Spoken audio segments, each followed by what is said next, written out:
is going to be healthier and stronger and can help prevent injuries. This can truly help prevent injuries for the shoulder, which can help prevent bench press injuries as well. So my eyes are on the bottom of the bell. I'm going to go to my right side here. Got the left hand and go to the right. I'm going to go up like this. Now, basically what I'm doing is I'm using my whole body to get up, okay? Notice the structure. I never want to lose it. I'm going to keep my eyes on the bell. My opposite hand's going to help. I'm going to take myself into this split squat position. From here, I'm going to take it up to the sky. Never losing this structure. That is the key. Now I'm not done.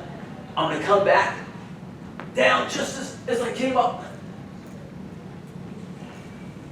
So full rep isn't until you're all the way back. That's a full rep right there. That's exactly right. And you're hitting 3 to 5 of these. You're doing a lot of work. Now before I leave, I gotta do my right side too, because I gotta keep that muscle balance, right?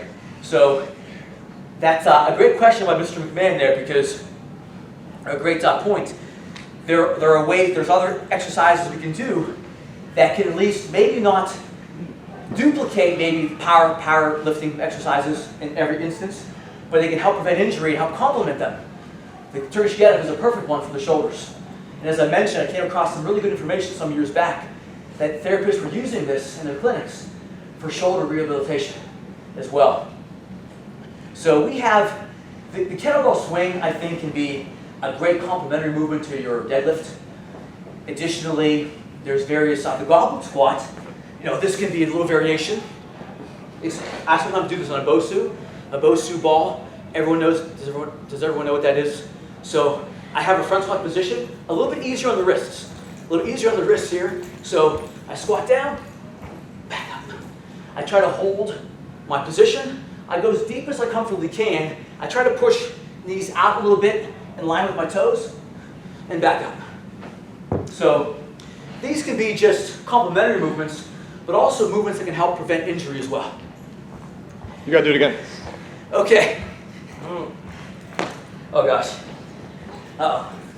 So a lot of kids in my class, they know the goblet squat. I'm a big goblet squat. Here's how you start innovating. So, yeah, that's exactly right. You want greater muscle activation, you add a Bosu. So, hold that front squat position. And some people complain about the front squat because they say it's their wrists. But here, it's easier on the wrists with holding a kettlebell. So, trust me, I'm fighting for this. This is no joke. I try to get at least. See me tremble there. I'll try 2 more. I'll try 2 more because I'm here at the class. You still got the other side of your shot. I know. So, a lot of core stability. And a nice movement if you're front squatting, tough on the wrist, right, with the barbell. This eliminates that. You still get great leg activation, trust me. So, especially when you add this. So, that was kind of fun. I do want to work out today too. It's like this is part of my workout. I didn't get a chance earlier.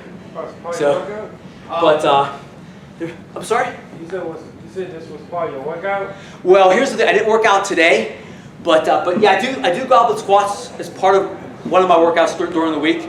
But I was just saying to Mr. McMahon here that I didn't work out this morning, so I'm getting part of that in right now. Yeah. So yeah. Does anybody have any questions about some of the concepts he's talking about? Yes, please. With the Bosu ball, couldn't that lead to you favoring one leg over the other and then a muscle imbalance as you try to balance? There could always be a muscle imbalance being created. Now, I think that this would not necessarily favor that imbalance necessarily, but it might. It might. It depends on the person. It depends on maybe a previous injury. It depends on what activities that I do as well. If I'm doing the clean and jerk and I'm always splitting with the right leg out in front. Or let's say that you do a power clean and you happen to jump one leg back and not even. Maybe that's something that. So the answer to your question is it's possible, yes. It doesn't have to be the case though. Sometimes what helps with that, what can help alleviate that is, are you familiar with the hip circle band that you can squat with? They can go above the knees. Yeah, and what you do when you squat with that, you try to go out with evenly, knees tracking with toes, and you try to force yourself to make sure both sides are being activated. So that's one way to maybe alleviate that or reduce that from happening. Yes, it can happen for various reasons. It doesn't have to though. But there's ways to combat that. Maybe you need a little more flexibility work perhaps. So, but maybe some activation of the hip area through that hip circle that we just discussed there, as well as maybe looking at the mobility or range of motion, one side compared to the other. How do they compare? And if they're not the same, let's try to work on that. Let's see if we can get the range of motion and various flexibility exercises even on both sides. So hopefully that helps a little bit. You had a question or comment too? I did have a question. Yes. I was just looking at the sheet about myofibrillar hypertrophy. And Yes. sarcoplasmic. So I was wondering, they did mention like high rep training leads to fake muscle growth. How many reps and what exercises would be? So you came in a little bit late, man. He was talking about that at the beginning. Yeah. He was saying, first, go ahead. It's okay. It's all right. He's a teacher. I mentioned a couple things. Well, let's talk about the repetitions. I did say that the author here is very biased, and there is a place for all types of training and movements. I do want to mention that. I mentioned it earlier. Good to mention it again. Secondly, now, when you're talking about your repetitions for the myofibrillar hypertrophy, you're looking at a heavier weight, maybe 80-85% of what your maximum is. If you're not sure what your maximum is, don't worry about it. Go by how the weight feels. Try to go maybe 5 repetitions. 5 repetitions, 3 to 6 repetitions, generally speaking, at a reasonably heavy weight is good for that myofibrillar hypertrophy. Okay? So 3 to 6 reps at a heavy weight. Not necessarily the heaviest you can do, but something that's heavy, something that's challenging. Now, as far as the sarcoplasmic, there we're dealing with more of a 10 repetitions, 15 repetitions, even 20 repetitions. So a lot of just blood flow, a lot of circulation through the body being promoted, and a pump-like effect that's being created. And the weight, of course, if the weight's really heavy, you can't do 15 or 20 repetitions with a really heavy weight. So now as far as exercise selection, myofibrillar hypertrophy, what would be an example to help promote myofibrillar hypertrophy? What exercises would be best, do you think? Is we talked about squatting and deadlifting and bench pressing, military press, Olympic lifting, maybe something like the kettlebell exercise I demonstrated. Any thoughts over here? Anybody saying any thoughts or comments? I would say, I would actually say power Olympic lifts, and I would say Yes. push-ups. I tell you what. If you put weight on. Yeah, what's interesting about push-ups is this. Push-ups, depending on the person, push-ups can be a great strength exercise, or it can be a great strength endurance exercise, depending on the person doing the push-up. But push-ups also, you think about it, push-up, you're here like a plank, and you're doing movement in that plank position. So push-up is a great fundamental movement, no question about it. I have a YouTube channel called Push-Ups As They Should Be Done, actually. Check it out if you get a chance. Okay, All right. I'll check it out. What's your name? George A. James. So you look it up on YouTube. You'll see me there. A lot of different fun challenges. All right. All right. So, addition. Let's go back to those exercise selections. And this gentleman here. What was your name? Van's a good question there. So big body type movements will produce best that myofibrillar hypertrophy. Okay. And usually the smaller accessory type exercises like tricep push down, dumbbell curls, maybe a leg extension or leg curl, there are more of assistance or accessory movements that can build some muscle endurance and add to maybe a bodybuilder's workout or a strength athlete's workout too to some extent. Yes? Could you do myofibrillar hypertrophy and muscle endurance, or like is it not possible? It's an interesting question.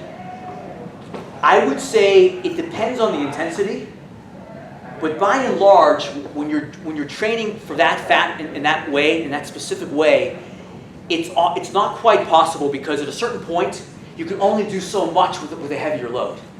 So I would say that. I'll tell you what. Let's back up a little bit. Here's how you might be able to do it to some extent. Let's say you're doing your squats. and you do 5 sets of 5 or 5 sets of 6 at a reasonably heavy weight. You take some rest in between, but you do 5 sets of 6, that's 30 repetitions when you're done. That's a lot of volume. So you've added to that myofibrillar, and you've added to the sarcoplasmic hypertrophy as well. So does that help a little bit? So maybe with the higher, when you're breaking it up, that's probably one strategy you could use. Okay? And that would be more for bulking up a little bit too. That could be more for bulking up. If that is your goal. If that is your goal. And maybe sometimes it will be your goal. Thanks. Yeah, that's my goal. Bulk out. Okay. Big movements that incorporate a lot of musculature at one time, but make sure you get your rest and recovery as well. Okay? And you work the whole body as a team. Oh, okay. Work the whole body? Additional questions? Yes, additional questions or comments from anyone? Thoughts or ideas, suggestions? But all of you, great questions. Appreciate the feedback. It was really good. Anybody else? Additional thoughts, questions? If we didn't get a copy for everybody, if you'd like a copy, maybe Mr. McMahon can, I have my little outline there, but maybe you can share or just make more copies with Mr. McMahon if anyone wants additional copy of this. That's just a basic concept I just wanted to convey with all of you. Okay? So we're almost at 12 noon. Anything else additionally from anyone at this point in time? I have to do my right side get up, right? So I appreciate all of you, and if you do have questions, relay them to Mr. McMahon, and I'll try to address them. I'll make sure I get my balance in. Leo, I'm gonna make sure I get my right side in. Thank you so much. Leo, my pleasure.